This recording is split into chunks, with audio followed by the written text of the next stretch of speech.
Hey everyone, and welcome back to my channel. For those of you who are new, hello, welcome. My name is Amy. I hope you decide to stick around, and I definitely think you should hit that subscribe button if you like no bio videos, videos about intentional living, and videos about creating your dream life, because that's my jam. Today we are going to be talking through August's no buy update. Prepare yourselves. I want to take a quick second to say that I am going to be jumping back into my Facebook groups this week. They have been really neglected and I'm sorry, and I'm also really grateful for you guys and your patience while I've been adjusting to whatever it is that this is that I'm doing now. So if you haven't already and you feel like you want to find yourself a little community, then we have a no bio Facebook group and a decluttering Facebook group. I'll link them both in the description box down below. But for now, let's talk about how my no buy year went this month. Spoiler alert, not well. This is the first month all year that I've gone over my budget. And as you'll see when we get into the breakdown of everything I spent this month, I did not even just go over it a little bit. I went over it and then just kept going so far that the budget was just in the distance, like a dot to me. Here is the reality of August for me. Everything was a complete failure. My budget was a complete failure. My project pan, if you come back on Saturday to watch that, you will see was pretty much a complete failure. Like, everything kind of just got out of control, which is what it is.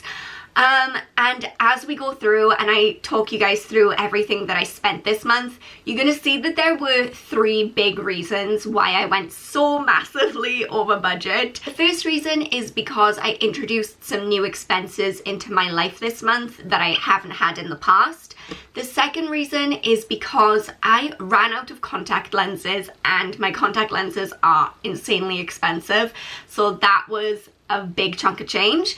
And the third reason is because I just needed to get out of the house and do literally anything to like lift up my mood, take my mind off things, and enjoy or try to feel like a functioning human. So I definitely spent a lot more time and money going out for coffee, going out for dinner, for lunch, for literally anything that I could. I don't necessarily have my no buy year struggles and successes for you this month, just because the whole month was such a weird blur for me. But what I will say is that I did spend a lot of money going out and doing things, as you will see, but what I feel really proud of is I didn't go out and spend a lot of money buying stuff, which in the past, when I have, you know, like most people, gone through something that's sad, or I don't feel like myself, or I just need to pick me up, I would go and I would buy something to try and make me feel better. And I didn't do that this time. I went out and I spent the money on experiences and spending time with friends and family, and I think that's a more effective way of dealing with things and trying to make yourself feel better. At least it was for me. So with that said, since I'm not doing successes and struggles this month, I'm going to go ahead and read you the very long list of everything I've spent this month, and I'm going to talk you through it on a bit more of an in-depth level than I usually would, just because that's what I feel like doing today, okay? Okay, the first thing I spent money on in August, which was a big chunk of change, was I spent £164.44 on going away for 2 nights with my friend Beth. That price covered the whole trip away. The hotel, breakfast, lunch, dinner, snacks, wine, the whole shebang. It's kind of weird because for the past 3 years, I've had a set travel budget. So if I ever wanted to go for a breakaway or on a holiday somewhere,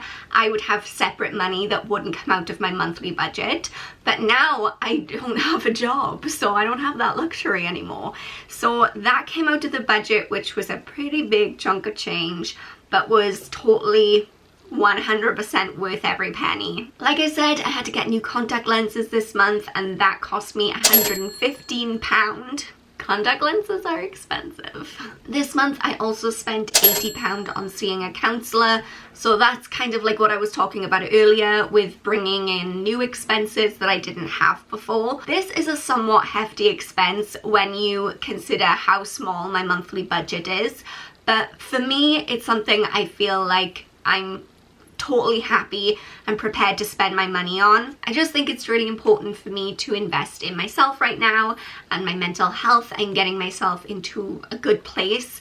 So there's that. I spent £56.70 on eating out this month. In the UK this month, we actually had this ingenious, and I will rarely say that about our government, but ingenious scheme where a lot of restaurants on Mondays, Tuesdays and Wednesdays had 50% off, and then the government would subsidize the other 50% to try and get people back out into the world and kickstart the economy. So when you think about it that way, I spent £56.70 on food that was 50% off. So I would have spent over £100. I spent £38.63 on gifts this month. I spent £38 on a haircut. I spent £24.40 on going out for drinks. No regrets. I spent £19. Okay, this is an annoying £19. I spent £19 on just delivery of a bridesmaid dress for my friend's wedding that's coming up. I ordered one size and it was too big, so I had to send it back and get a new size, and just that process of sending back and getting the new one cost me £19, and I am someone who is so against paying for delivery. It like cuts me to the core. So £19, I'm not happy about it. I'm not happy. Spent £16 on groceries, £15 on wool. There's a story here. This is why I felt like I had to explain my purchases to you this month, which isn't something I usually do because I just have so many weird purchases this month. But it was my mom's idea that I should probably take up knitting, because when my anxiety is high, I mean, I'm a pretty like jiggly wiggly person anyway. Jiggly wiggly was not the right term for that. I just find it very hard to be still, and when my anxiety is high, that becomes pretty much impossible for me.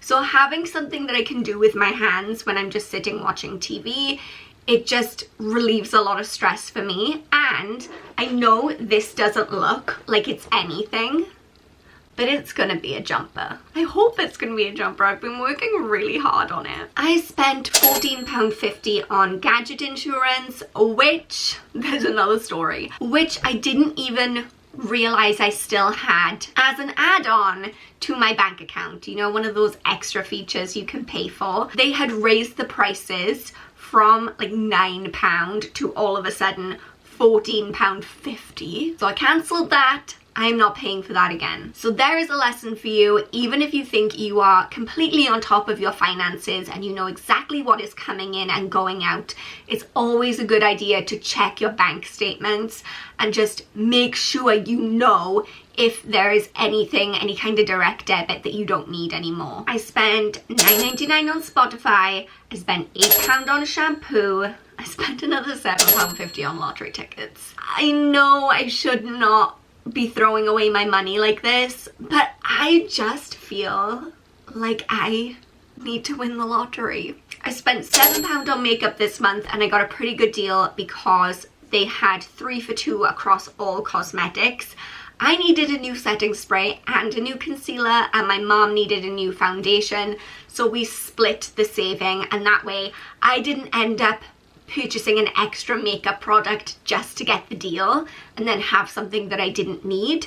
But she got something she wanted too, and then we both managed to get a saving, so that was good. I spent £6.85 on coffee, £4 on parking. You'll rarely see that because I hate to pay to park anywhere, and then my £2.50 donation to the Born Free Foundation. That brings the grand total for August to £627.51 out of a £500 budget. Judging myself so hard. This is the first time this year that I've gone over budget, and even in the past, like last year I used to go over budget you know, pretty frequently, but it would be like maybe £20 over budget, not £127.51 over budget. It's fine, we can rein it back in.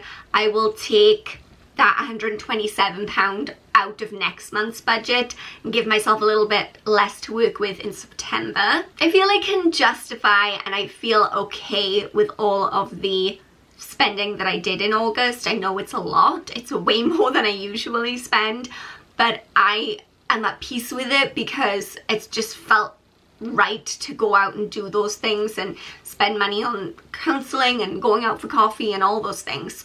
But I do need to be mindful because I don't have a job right now. So if I could refrain from maxing out the budget every month, that would be really great. So that was what I spent in August. A lot. How are you guys doing with your budgets? Are you able to stick to it each month, or have you had a few months where you've gone a little or a lot overboard? Let me know in the comments down below. I love to hear from you guys. Give this video a thumbs up if you love no bio videos. I'll leave the whole no bio playlist in the description box down below. Don't forget to subscribe. Thank you guys so much for watching. I love you all so much, and I will see you all soon.